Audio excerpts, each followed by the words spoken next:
Nós vamos falar de eleições agora, mas aqui nos vecinos argentinos vamos falar sobre a vitória do partido de Javier Milei, presidente argentino, nas eleições legislativas do país.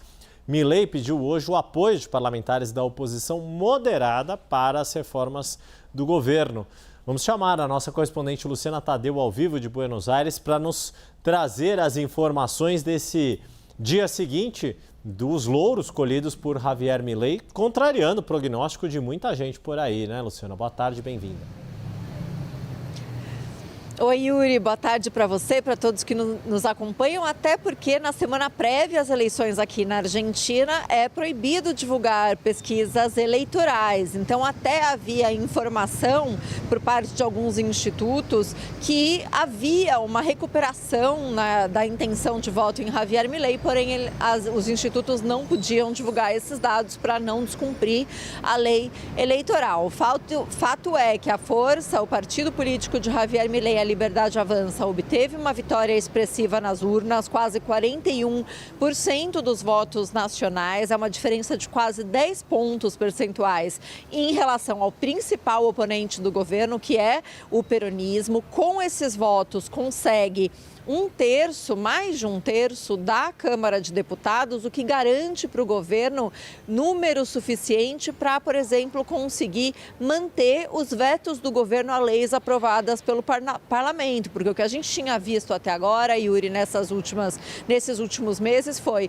o Congresso aprovar leis, por exemplo, para aumentar recursos para universidades públicas, para hospitais pediátricos, para pessoas com deficiência, e o governo afirmar: se vocês não explicarem de onde virão esses recursos, essas leis atentam contra a política de equilíbrio fiscal do governo. E aí, Javier Milei foi lá e vetou essas leis, porém, como não tinha um número suficiente no Congresso, o Congresso acabou derrubando esses vetos do governo. Agora, com um terço garantido da Câmara de Deputados e do Senado, Javier Milei já tem, então, capacidade para sustentar esses vetos, impediria iniciativas, por exemplo, como um pedido de impeachment contra ele, de algum julgamento político, mas Javier Milei, o partido dele ainda não tem a maioria, o peronismo continua tendo a maioria no Congresso, então Javier Milei vai precisar negociar algo que não fez muito no seu primeiro período de governo e, por isso, se coloca à disposição para dialogar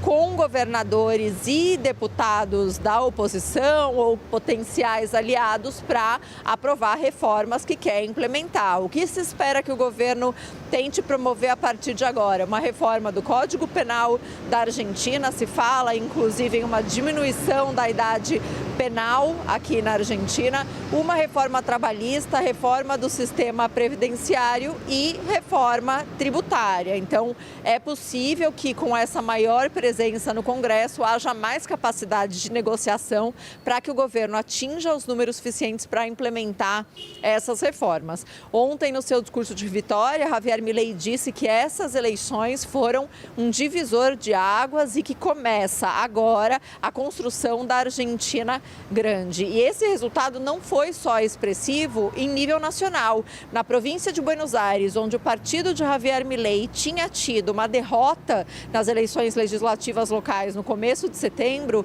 a província de Buenos Aires, que é um bastião peronista, historicamente tem governos peronistas, o partido de Javier Milei obteve a vitória, mesmo quando tudo estava jogando contra o partido do governo. Por exemplo, o principal candidato do governo para a província de Buenos Aires acabou sendo vinculado ao empresário que está preso aqui na Argentina por acusação de tráfico de drogas, a ponto de ser extraditado para os Estados Unidos. Essa pessoa que era candidato, José Luiz Espert, acabou admitindo que recebeu dinheiro desse empresário, não conseguiu explicar muito bem esses vínculos e acabou desistindo da corrida eleitoral. Mas aqui na Argentina, O voto é em papel.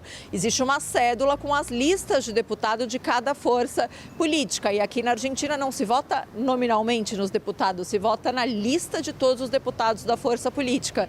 E o principal candidato na província de Buenos Aires era esse que desistiu da corrida eleitoral. Então, Javier Milei e sua força política tiveram que fazer até uma campanha para falar: se quiserem votar no nosso candidato, votem no Spert, que é o candidato que parou de concorrer. Ele é careca, a expressão que se usa aqui para falar careca é pelado. E o candidato que foi colocado pela força de Javier Milei é ruivo, que aqui se fala colorado. Então virou até um slogan deles: para votar ele colorado, marcar ele pelado. Ou seja, vota num, porque não conseguiram mudar a foto do candidato na cédula. Então tinha tudo para ser contra o partido de Javier Milei, mas mesmo assim obteve uma vitória na província de Buenos Aires e em nível nacional uma vitória contundente, Yuri.